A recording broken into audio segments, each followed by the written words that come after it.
Hey Virgo, welcome back. Welcome if you're new. This will be a Virgo, Sun, Moon, and Rising message for those guided here.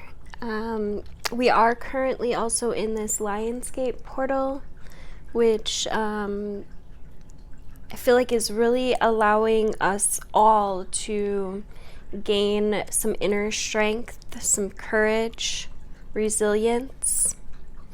And you guys have some powerful, powerful energies at play. Both Mercury and Mars is in Virgo right now. And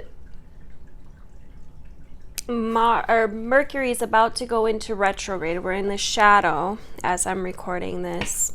So causing us to revisit, or we will be soon, we're getting ready to start to revisit a lot of practicality. Virgo can be very meticulous, things like details.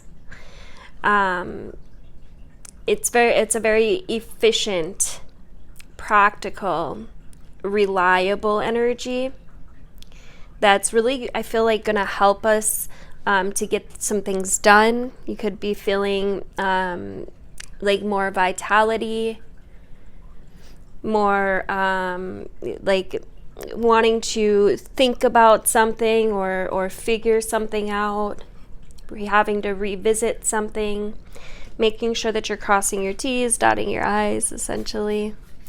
And the first card that came out for you, Virgo, is number 41, breaking down to a 5, which represents change, transformation. And in this deck, and this is the Black Moon Astrology deck, by the way, we've got the North Node and life's purpose. So the North Node points out the best areas for us to direct our talents and our wills.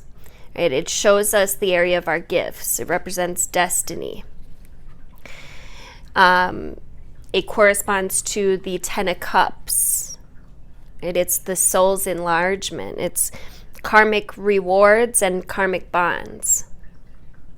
Bringing about perhaps memories of past lives, the Akash. It's an energy of support and movement forward, though. And then the second card that you had come out is number 48, breaking down to a 12, which breaks down to a 3, the Trinity, the mind-body-soul connection. I also feel like the 12th of August is going to be a very powerful day. It wraps up the Lionsgate portal, 8-8, which of course is going to be, I've been talking about this for a while for those that have been following me. This 8-8 portal is going to be highly beneficial. It's really going to strengthen us. But in coming back, we got the Yod, destiny. Like, you can't get two more beautiful energies together. It's like, yeah, there might be some adjustments that need to be made, but it's bringing about this inspiration to be more inventive, be more unique. Right? It's an energy of like having a special purpose and trusting that all will work out as it's meant to. It's the eventual success of destiny and fate, right? Even amongst the chaos. It's a period of self-examination and discovery after perhaps a period of confusion or missed opportunities. It's this sense of increased awareness and being shown factors that maybe you were blind to at one point. It's learning from adjustments, right, and flowing with the change. And then the third card that we had come out is Mars, which didn't surprise me since Mars is literally in Venus right now. And Mars comes with energy, right? It comes with passion. It ignites you. It's our ambition, our energy. our actions, our desires. It rules our basic instincts as well, of like aggression and anger and survival. Your primal energies, sexual desires. It shows how you express anger and what makes you act. And again, in Virgo, it's this very practical, meticulous, methodological energy, but just be cautious, because it could also bring about traits that are maybe a little overcritical, or might bring about energy of worry, perfectionism, fussiness. If you would like the extended version of this reading, we'll get into the rest of these cards. Please make sure you're on my YouTube channel. Thank you guys also for liking, sharing, commenting, subscribing, all the things that help us creators. I can express how much I appreciate it. It really helps the channel, and I'm really working on growing this channel, so I definitely appreciate it. I'll see you in the extended. Right. Coming straight back into the extended. Just a couple more words on the Mars card, and then we'll get into the rest here. The Mars card suggests that there's something that you may have to fight for. Mars is named after the god of war and agriculture, the primary military deity among the Romans. All festivals for Mars in ancient Rome were in March, the month that heralds the solar time of Aries, which is the sign that Mars rules. It was named the bright and burning one. So Mars is considered an inner planet, so it means it's capable of being seen by the human eye. Mars makes us shove hard in a way that the other planets don't. Right? One might call him the bully among the planets. It's the ruler of aggression and sexuality.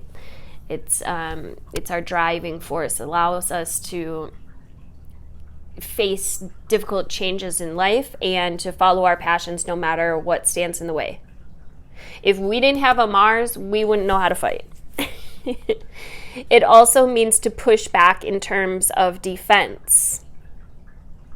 So you might be facing aggressive situations, or you have a need to like confront or defend, or maybe even like an intense sexual encounter, which may or may not involve romance. Mars indicates overwhelming attractions. It's a time when you feel not only forced but driven. It's a good time to consider goals and desires and not allow them to fall back into the shadows. Right now, action is needed. It's a good time. It's not a good time to sit back and wait. This card corresponds to the Emperor, right? The Emperor gets it done. Even through the battles or the adversities or,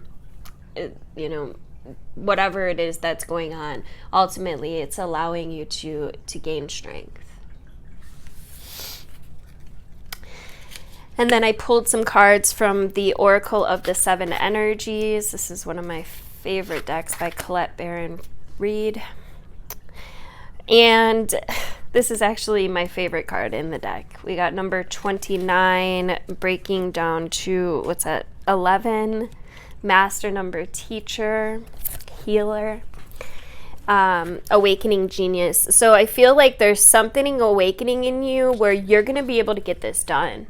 Like, Spirit's got your back. This is destined to happen. This is part of your life's purpose. Like, this battle that you're facing right now is going to strengthen you in a very intense way. Awakening genius is the spirit of creative expression. It's this energy that brings forward new information. It's an idea of birthing something new, a new mode of expression. Literally, I see this as some of you guys like literally turning on your genius DNA, which is something that I work with often in my hypnotherapy practice as well as my healing practice. And then the second card we had come out is number 3, Time Machine. there could have been, there's just this kind of strong Akashic underlying message in your reading, Virgo. There could have been like some inherited patterns that are coming up. You could be learning how to like honor the past without being trapped there. Time Machine is about the lessons that you've already learned. You know, we rely on stories that we inherit from our ancestors, our family, our culture, the world around us to construct this map of reality. And as we develop new stories in life, we build on those foundations, right? We repair them when we can, or we tear them down to begin again.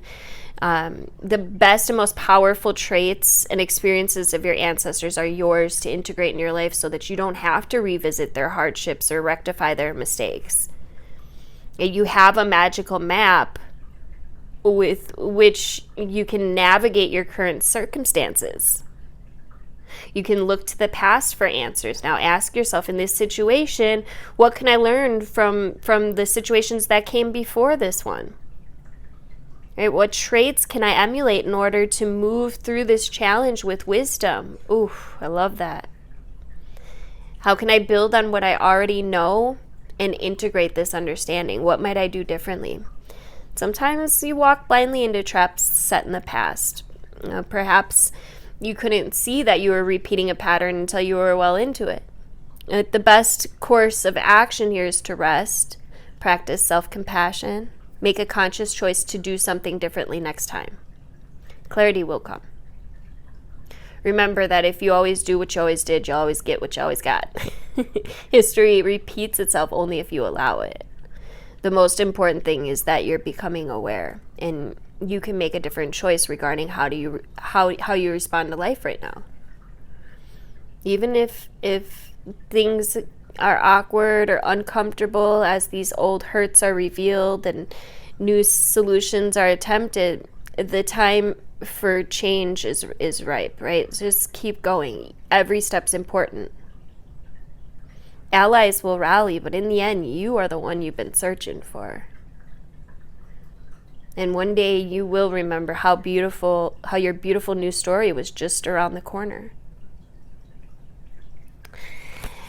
We have number 36 breaking into a 9, which is manifestation, seeing beyond. And it looks like there's this sacred geometry in her third eye being activated.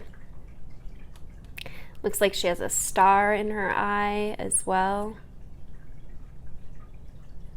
This is about your vision. It's your capacity to imagine something, to look beyond the material, beyond the obvious. It's getting out of your own way and discarding your projected outcome. Don't consider things only within the framework of what you already know. Allow yourself to see beyond into the vastness of potential. And on the bottom of the deck, we also had endless possibilities.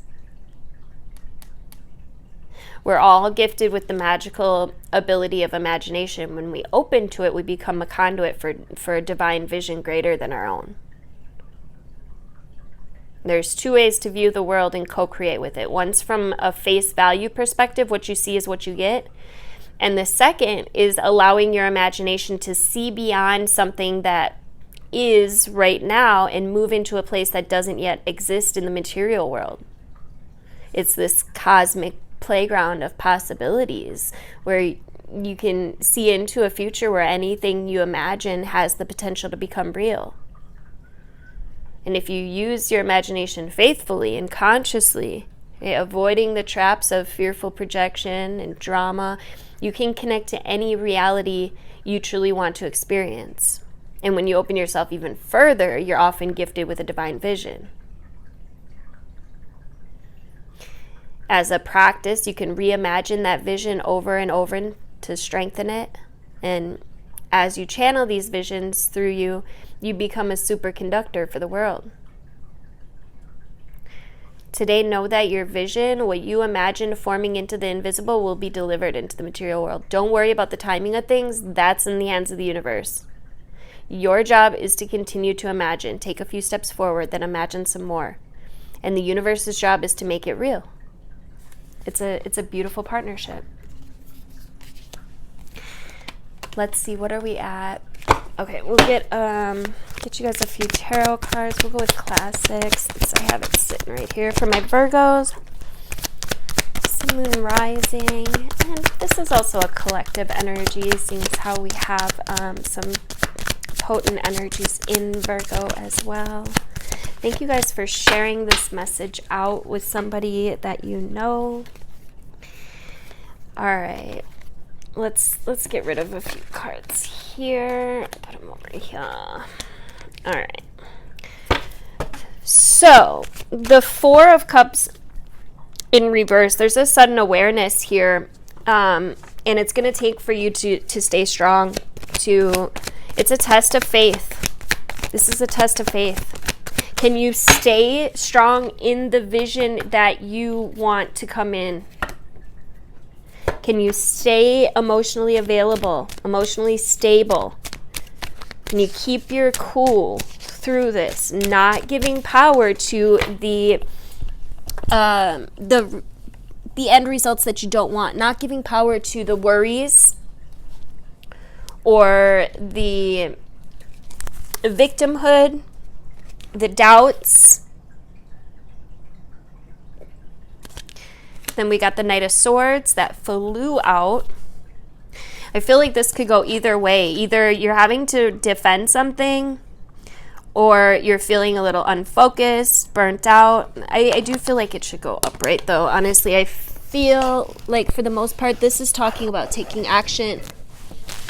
You're going to succeed if you believe you will, and if you put the steps into it that need. There's a period here, or there's something here where you're going to have to defend yourself. Now, how can you go about doing that? What is it going to take? There could be something that you weren't seeing clearly. And there's a burst of sudden awareness that's going to come in and realign you. Yeah, some of you are worried about some financial loss here, but there's a gift that's coming in for you. Feel into that gift. Feel into that desired end result, Virgo. Look what's coming. Ten of Pentacles with the Ace of Cups, something that you are going to love. OMG. But it's going to take for you to put in some energy, put in some, some of your energy towards however you need to go about doing this. I feel like there's something here where you need to stand up for yourself, and you can go about it in a very divinely guided way. You can ask Spirit, dear Spirit, tell me what it is I need to know. What do I need to do? What am I missing? And staying, this is the key here, keeping your emotions in a place of neutrality or of a place of gratitude. Be grateful now for this desired end result that you want, not giving your power away to the loss or the worry or the doubts or the insecurities. Don't go there. Instead, bring yourself back into the now, back into the present moment. Because otherwise you're only going to give that result that you don't want power. Let's not do that. Let's not go there. Let's get you a couple moon magic messages to wrap this up. Thank you guys again for liking the video. It definitely helps. I really appreciate it. Drop into the comments. Let me know how you're feeling. Let me know what it is that really stuck out in this reading, or just drop a couple emojis. Okay, it helps, and every little interaction helps. So yeah, anyway, coming back, I accept that here now is exactly where I am, and that it is a profound place of learning. What is it that you're learning? How are you growing? How are you evolving? What details are you noticing now that could help you? Beauty raises my vibration. I seek it out for healing and joy. So again, remember, focus on what you love. Focus on this abundant outcome that you're calling in. Not giving strength to the doubts or the worries, or if some of you might have had some potential financial loss, or something stirred the pot which made you a little fearful. But this is learning to move out of lack mindset and to co-create with the universe. I seek truth and act upon my realizations. What truths are you noticing? What actions do you need to take because of those truths? What is the universe trying to tell you? I assess matters carefully and discern wisely. Yes. I will not remain stuck. I choose change. I think this one comes out almost every time, and it's just so powerful. I will not remain stuck. I choose change. On the bottom, we have, I choose to nourish myself and enrich my life. Stay focused on that end result you want. Virgo, you're creating some stability here. On the bottom of the deck, we had the fourth house. The fourth house talks about creating your foundation, your roots. What foundation is it that you're laying? It starts in the mind. Remember, this is destined. There's a lesson here, and if you can look for it, you're going to be a lot better off. Thank you guys again for liking, sharing. Make sure you're subscribed. Hit the notification bell if you want to be notified of upcoming videos. Love you guys.